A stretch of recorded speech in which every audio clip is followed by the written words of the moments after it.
All right, folks. I got limited time today, so I don't know if I'm going to have a 15-minute rant about a trade deadline pickup, but maybe I still will. My kid's been battling something all week. We've tried our best to get him to school because he hasn't been too super boogery. We figured, whatever, kids, they're all just exchanging germs. But today, he is tied up in the next room. No, he's watching a show one room over, and I'm hoping that I've got like 20 or 30 minutes before he yells that he needs a snack or whatever. So welcome to the show, everybody. It's Fantasy NBA Today, Sports Ethos presentation. I'm your host, Dan Bespris. You can find me over on social at Dan Bespris, and some of you are watching over there as we speak.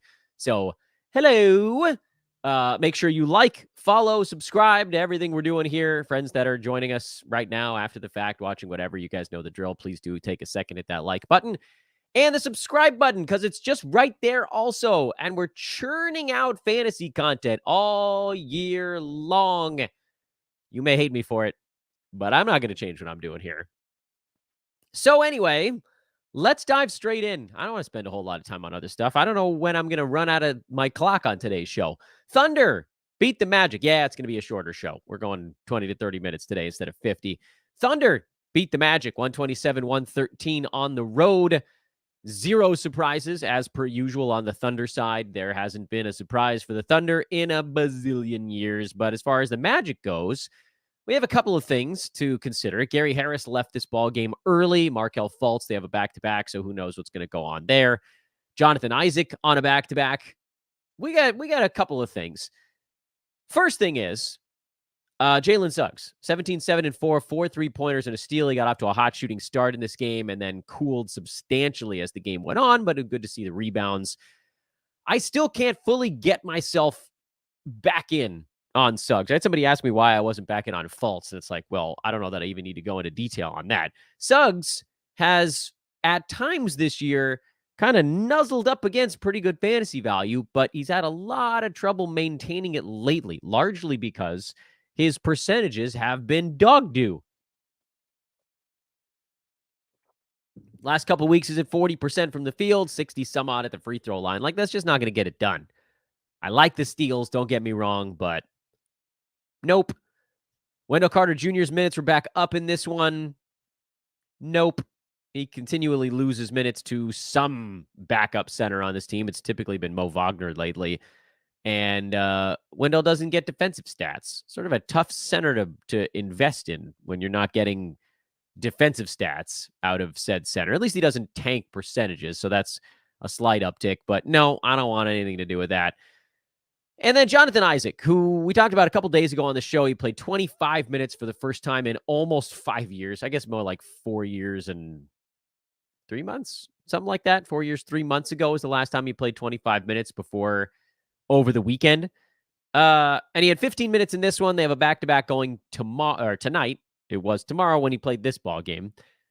So you knew the minutes were going to be held in check a little bit.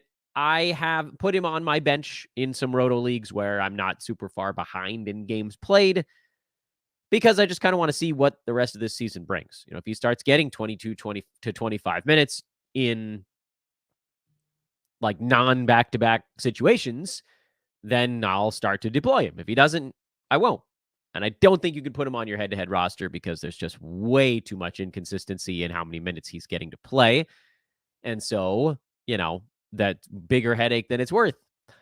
Boston, I was chasing a kid when the news broke late yesterday in the evening that Kristaps Porzingis was going to sit out the front end of the Celtics back-to-back. They have a Brooklyn home and home going on here. This one was on the road. They play at home tonight against the same Brooklyn Nets team. So sadly, I was not at my computer to throw Al Horford into the lineup. Aww. And we missed out. 16, 6, and 4 on a perfect 6 of 6 shooting and 2 for 2 at the free throw line. The Horford fill-in is just like the easiest roto games cap play. And at this point, Horford actually belongs just on rosters because he's filled in so often that his numbers on the year are just good throughout. Like, you could make the argument to just play him every day, but at least we know when to play him. You play him when Porzingis sits, or Jaylen Brown sits, or Jason Tatum sits, or Derek White sits, or Drew Holiday sits, because he drops into the lineup when anybody on the Celtics is out. On the year, yes, his value is inflated by the fact that he only has 0.7 turnovers a game. But even on the season now, he's number 84. That's including the half of games where he's not playing reasonable minutes. I can't properly just dissect it and tell you what his exact rank is when one starter is out for the Celtics, but I can tell you it's pretty damn good. And he should be deployed in all of those spots. And now he'll sit the second half of the back-to-back, and Porzingis will likely come back, and blah, blah, blah. So, nothing else, nothing new on the Boston side. Mostly just wanted to complain to you guys because I didn't get a chance to get Horford into my lineups. Brooklyn has a few things going on. Ben Simmons played 24 minutes, had 5, 6, and 8 with no defensive stats, missed 3 of his free throws, and went 1 of 5 shooting from the field. It's going to be a bigger headache than it's worth.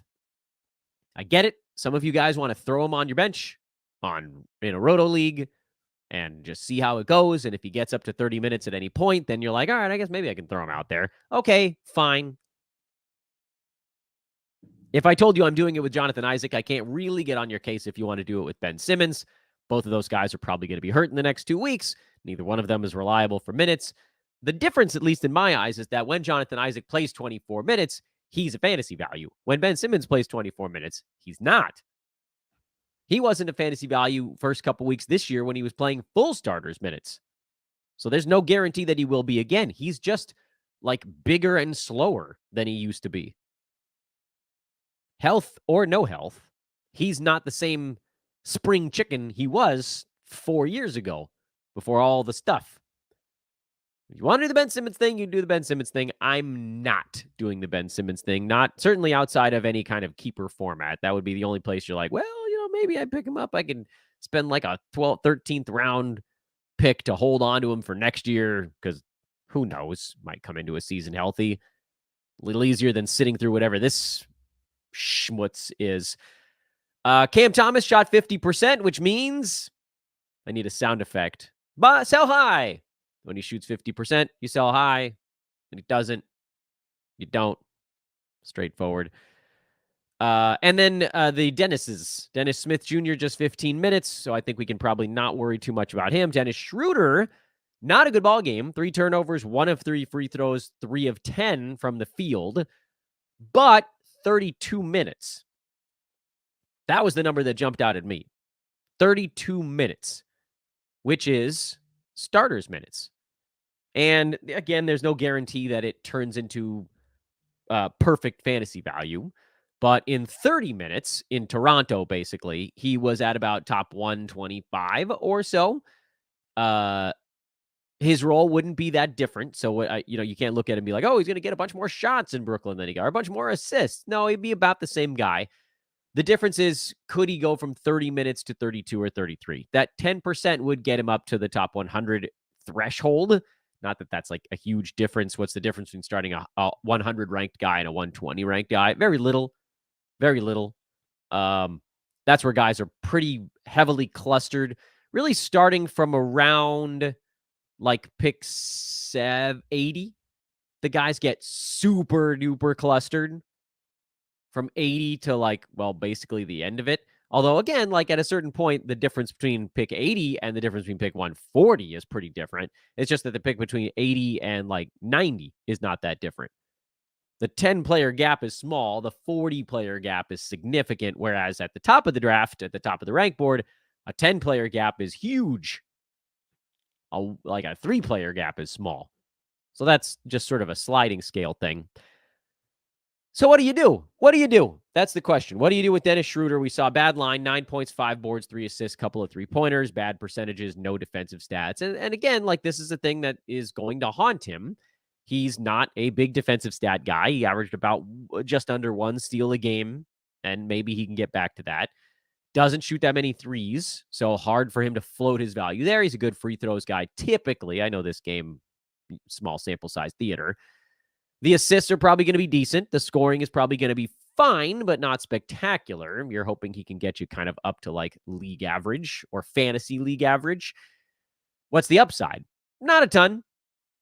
Upside's like top 90, top 85 if guys start pulling the plug on their season, which they won't because it sounds like Cam Johnson is hopeful to make his return in this ball game. I don't know if he's going to play enough minutes to be successful, but like, where are these extra minutes coming from?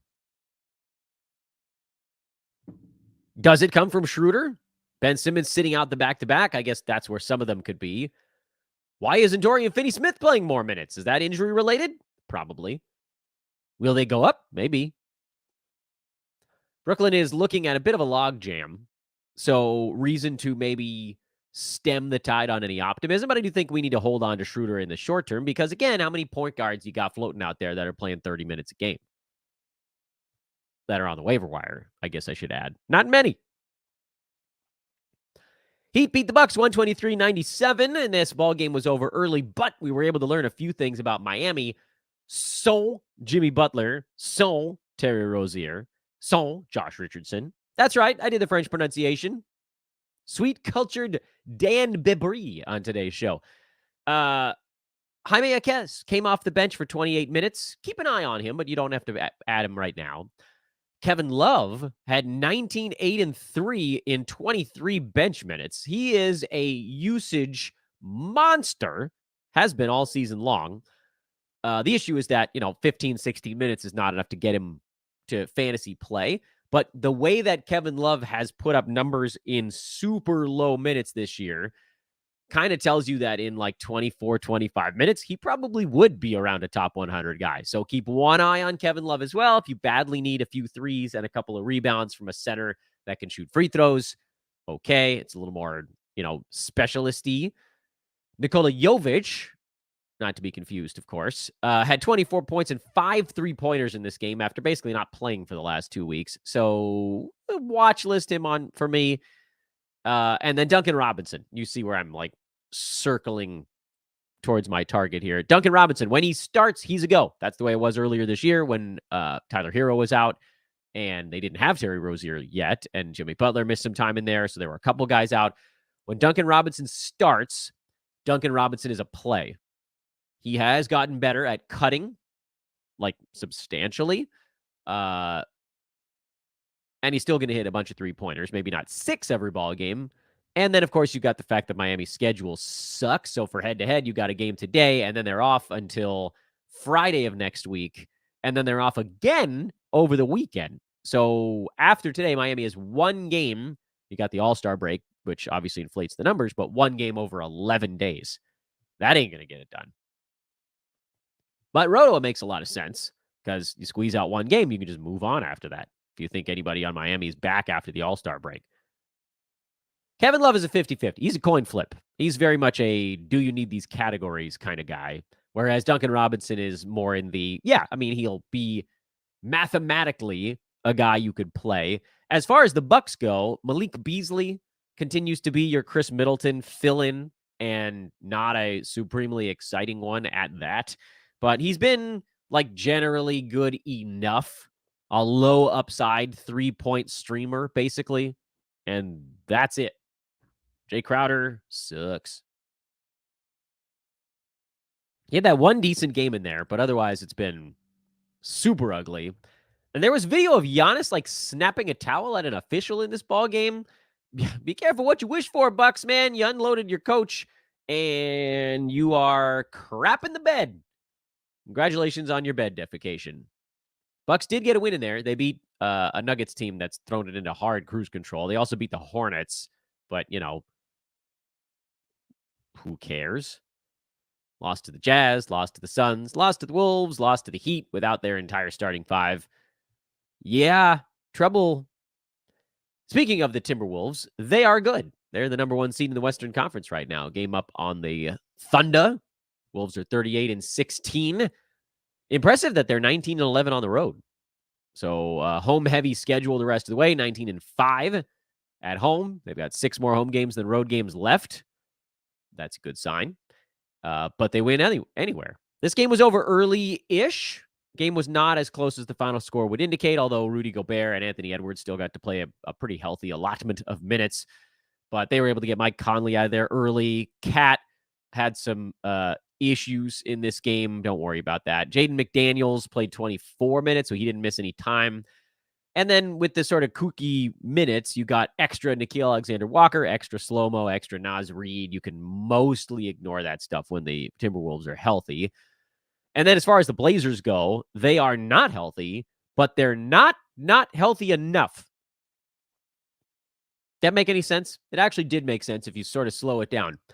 We need the Blazers to either be healthier, so we could start someone like a Malcolm Brogdon, or more unhealthy, so we can get to fringier players. As it stands right now, you've got Jeremy Grant, DeAndre Ayton, and Anthony Simons are 3 safe plays at this exact moment. And then you had this sort of 1 every 3 to 4 game decent marker for Scoot Henderson. He's still very much learning the NBA level.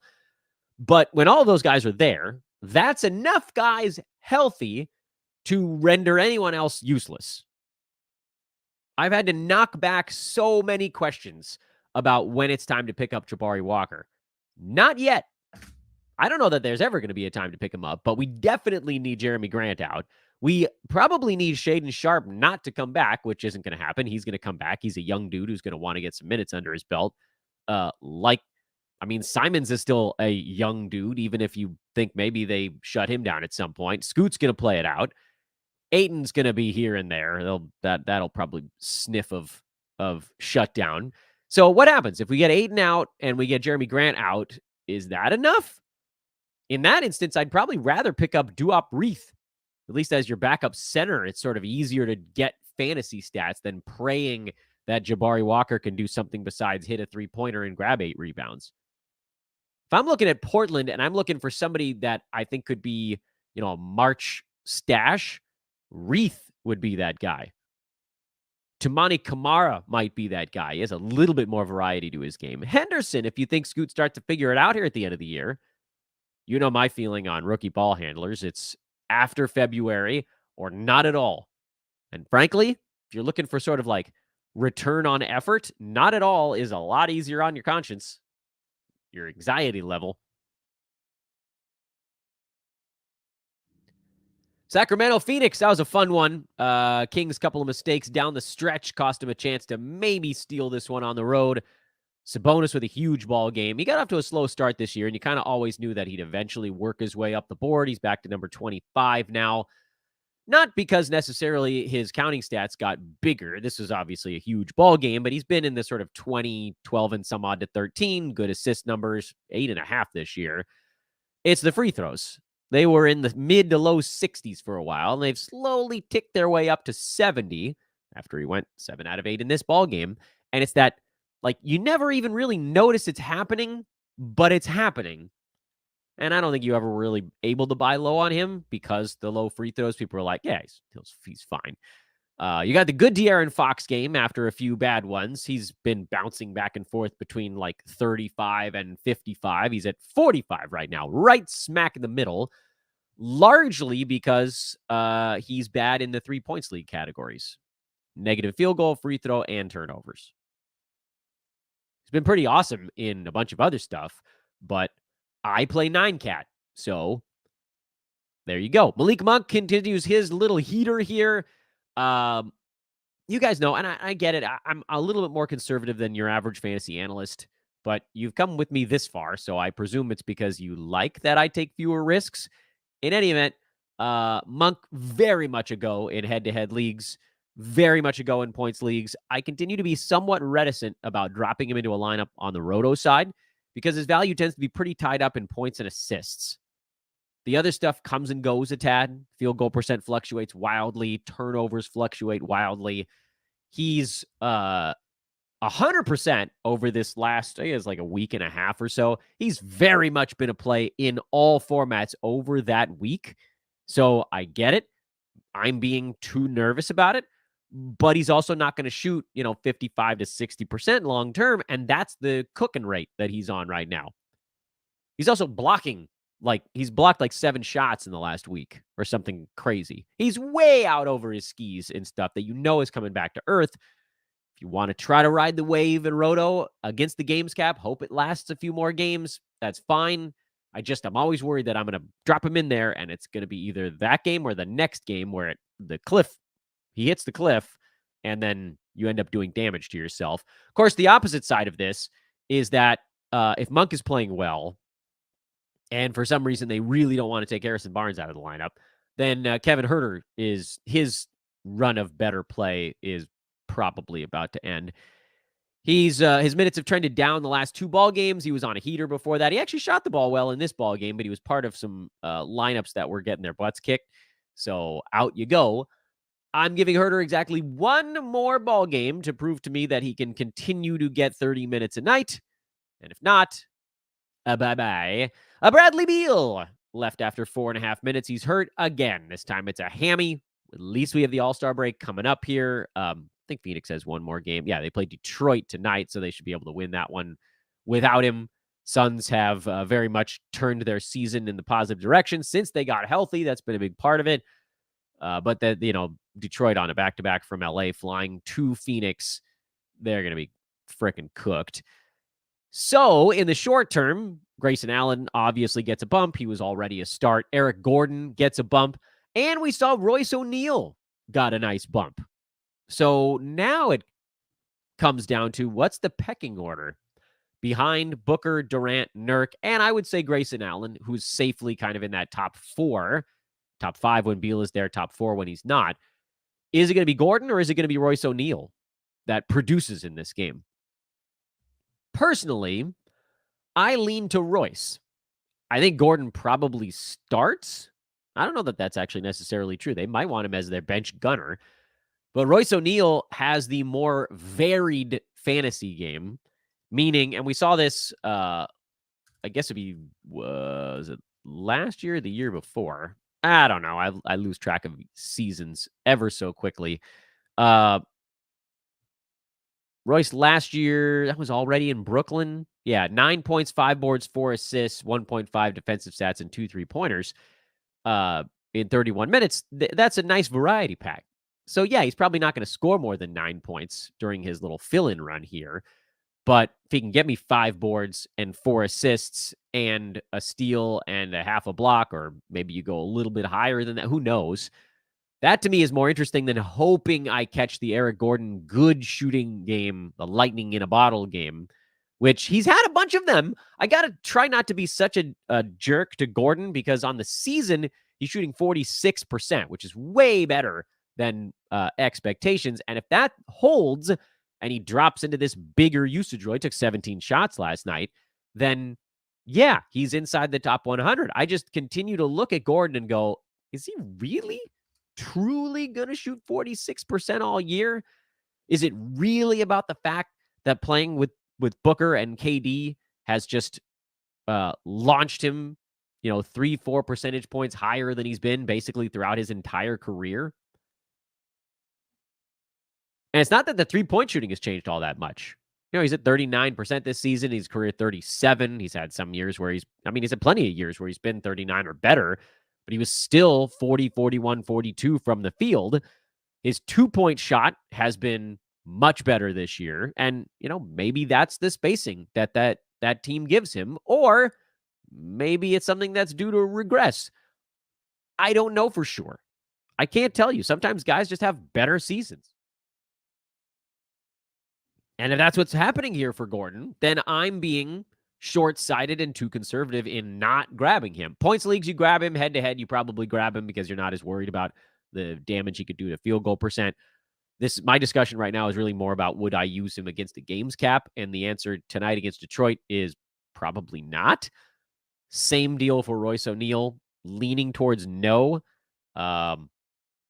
Phoenix after this one, they're off for a while, but they do have 3 games on the other side of the All-Star break if you think Bradley Beal's not back by then. And if it's, I don't know if it's just sore or actually strain. I think they called it a strain. If it's really a strain, Beal probably misses time on the other side of the break. So there might be a path there. And then the Lakers beat up on Detroit. This game, it was funny. It was like a semi-blowout. I watch a lot of Lakers games live. I call it a semi-blowout because the Lakers were up by like 18 for the entire fourth quarter. They never really opened it up. I don't think the Lakers ever led by more than 23 points in the game, but they were up double digits basically the entire ball game. And so the Lakers yanked Anthony Davis with like 3 minutes to go in the third quarter. And then you could just see, like, can we hang on to a comfortable enough lead that he doesn't have to come back into the ball game? And also, I kept looking at it like, why is LeBron playing so much right now? Because he frankly looked tired. He wasn't guarding anybody on defense. And I think this is one of those situations where they're like, look, we're going to score enough in this game where we don't have to worry about it once we built a lead.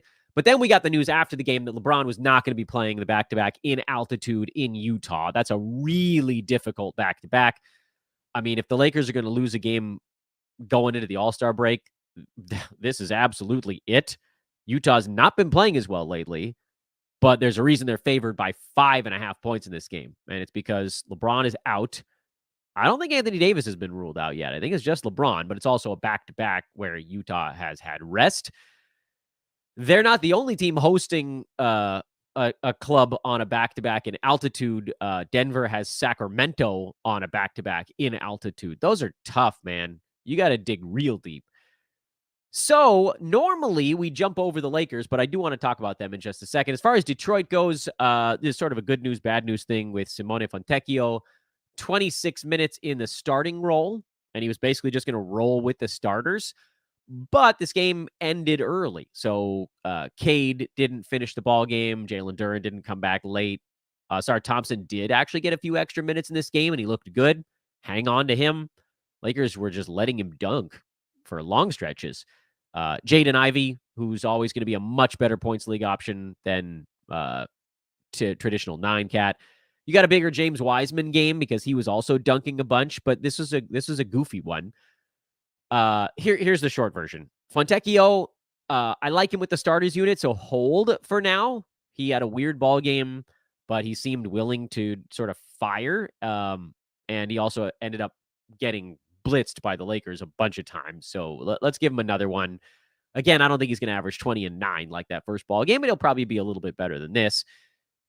Cade, Duren, obviously you're hanging on to in all formats. Ivy is going to be a little bit fringy for Roto. I think he'll probably be outside the Roto 9-cat play. If you're head-to-head and you're punting, one of the things he's terrible at, then yes, that makes more sense. Obviously, points leagues, that's a go.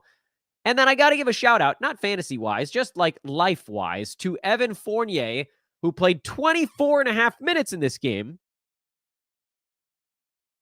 After Tom Thibodeau had, what was the planet in Thor Ragnarok where all the junk got dumped? Tom Thibodeau sent Evan Fournier to that planet. So he'd been hanging out with, President Jeff Goldblum for the last little bit. But he got to play. And the funny thing is, Fournier didn't look that bad. Yeah, he made a couple of dumb mistakes, but honestly, I expected way more dumbness from a guy who hasn't really been involved in basketball in God knows how long now. Did Fournier see the court this year? I got to look that up now. I know I haven't seen much of him, but sometimes it's like, I haven't seen much of a guy. Did he actually play at all? And the answer is yes. He got into 3 games previously this year, and one of them was okay. December 30th. Oh, I was in Yosemite. Evan Fournier played 17 minutes, had 10, 2, and 2 with 3 steals. I don't think he's going to play enough in Detroit to be a fantasy dude, but honestly, keep one eye on it because Detroit is going to need a veteran in there now that Bojan Bogdanovic and Alec Burks are gone. And, nobody that they brought in, Quentin Grimes is not a veteran. Simone Fontecchio is not a veteran. The guys they've got coming back from injury, Grimes being one of them, Isaiah Stewart being the other, these guys are not veterans. So they may actually use a stabilizing player. But again, we're not talking about starters minutes, so it would probably be fringy. And then as the Lakers go, I may be running out of time here. As the Lakers go, one game situation here, they can't afford to push LeBron too hard. Maybe they can steal one on the road. Their thought is Lakers also have 3 and 4 days coming out of the All-Star break. And again, altitude. I haven't really been a proponent of adding Rui Hachimura, despite the fact that in his starter's role, he has been a more involved player. But with no LeBron, you'll probably see, a dozen shots out of Rui in this ball game. You might maybe get enough out of Spencer Dinwiddie. I don't like his fantasy game typically, but he's going to get some assists. He's going to get some steals. You saw him he was busting it on defense for his new team. Not a good 9-cat situation. And as the sort of the new guy, I'd be a little surprised if he was like taking over. You're going to get a lot of Austin Reeves, a lot of D'Lo, a lot of Anthony Davis, and probably just enough Hachimura to be a one-day, spot play kind of thing. I don't think that I would take the plunge on Spencer Dinwiddie, although he did look competent in his first game with the Lakers. He looked like he was really hustling in a way that most guys in the NBA don't have energy to do right now. It's middle of the season, man. These guys are tired, and Dinwiddie's playing like it's the first week of the year. Okay, that's all the time I had for today. I didn't do any promo. I just wanted to get through the information. Fontecchio, Schroder, those were two of the really interesting ones. And then Dinwiddie, I probably should have put him on the list as well. Check out our buddies at manscaped.com. Use promo code ETHOS20 to get 20% off your free shipping over there. Please do take a moment to like and subscribe. If you're checking us out for the first time, that subscribe button is a colossal one for us. I am at Dan Vespers over on social media. Make sure to find me on Twitter. That's when I say social media, it's Twitter. I'm too old to figure out anything else, and we'll try to get what we can to you guys over on social the rest of today. And again, no double dips this week, no 2-show days, because I got to save the content for the All-Star break, which is right around the corner. We got a giant slate tonight. Almost everybody's playing, and then a handful, less than a handful of games tomorrow. And then we got a break. Chance to take a deep, medium deep breath over the break. We got stuff to talk about over that. Don't worry, but got to save the shows. Thanks for listening, everybody. Shorter one today, as promised. I will see you guys all tomorrow.